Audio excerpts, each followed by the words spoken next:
So I've got a few things in the works as far as movies that I'm planning to review go, but for now, let's do something that I haven't done in a long time and talk about an album. Let's talk about the latest from Jason Isbell and the 400 unit. It's called Reunions. And I want to talk about this album in particular because it's my most anticipated of the year. Not only has Jason Isbell consistently proved that he's one of the most thoughtful songwriters working today, he's got multiple masterpieces to his name. 2013's Southeastern might be the most obvious kind of fan favorite example of this, as it includes his most tremblingly raw songs to date, like the gut-wrenching Elephant and Yvette and Traveling Alone, as he explored themes of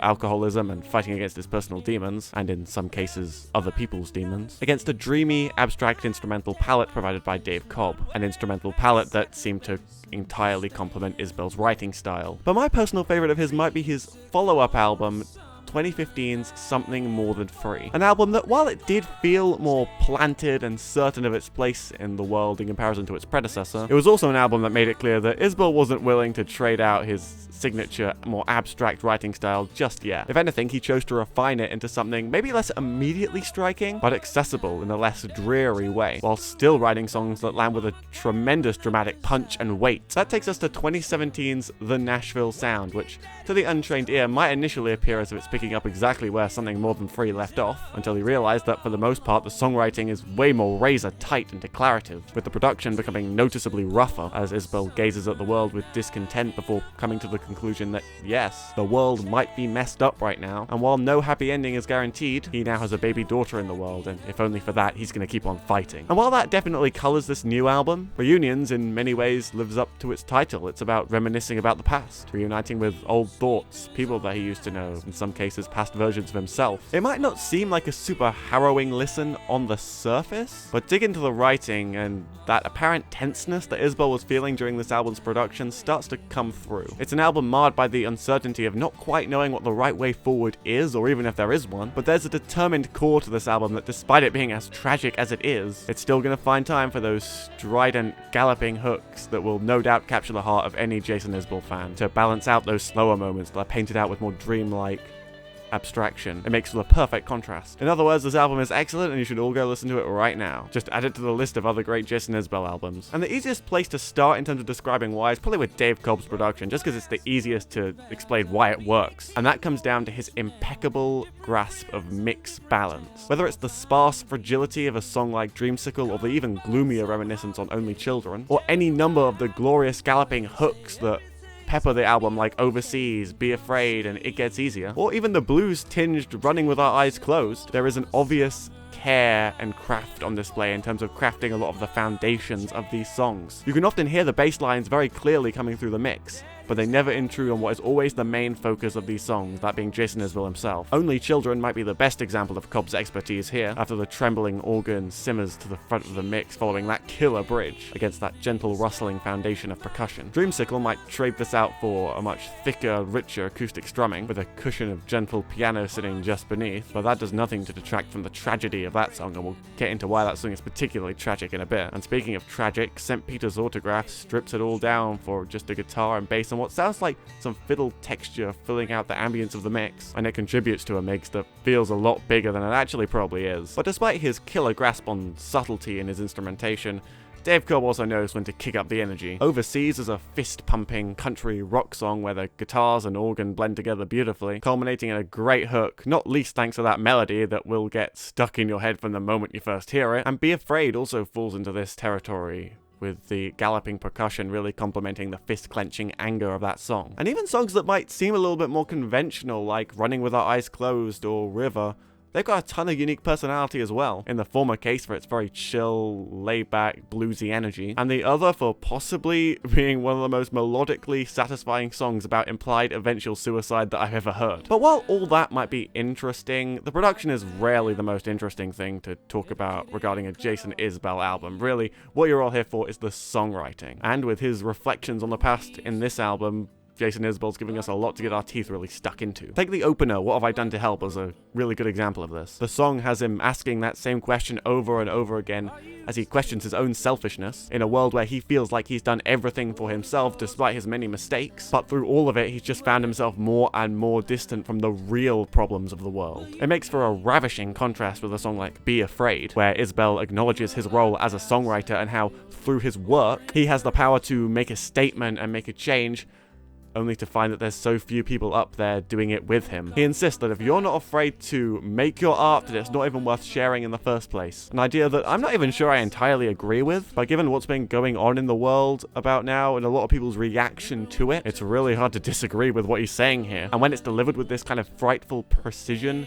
with lines like, tell the truth enough, you'll find it rhymes with everything, and if your words add up to nothing, then you're making a choice to sing a cover where we need a battle cry, and amen to that, by the way. Along with an infectious hook, it's kind of hard to say no to it. Meanwhile, Overseas hits the complete opposite end of the emotional spectrum, as he sees the love of his life move away from him, and however much he wishes that his unconditional love will be enough to bring her back, the only thing he can see is her ghost wherever he looks. The memory of her. And if that doesn't embody the kind of overall themes of this album, I don't know what does. In interviews, he even commented on how many ghosts there are on this album. Either people that he used to know or older versions of himself, the narrator. In the latter case, you get a song like Dreamsicle, where he's a kid moving towns again, but his friends don't care, and his father certainly doesn't care, and his mother's crying about it, and his dad's not turning up to his sports games, and all of this leaves him with just a feeling of hope that this chapter in his life will be over someday. Someday he can finally be free from all of this. But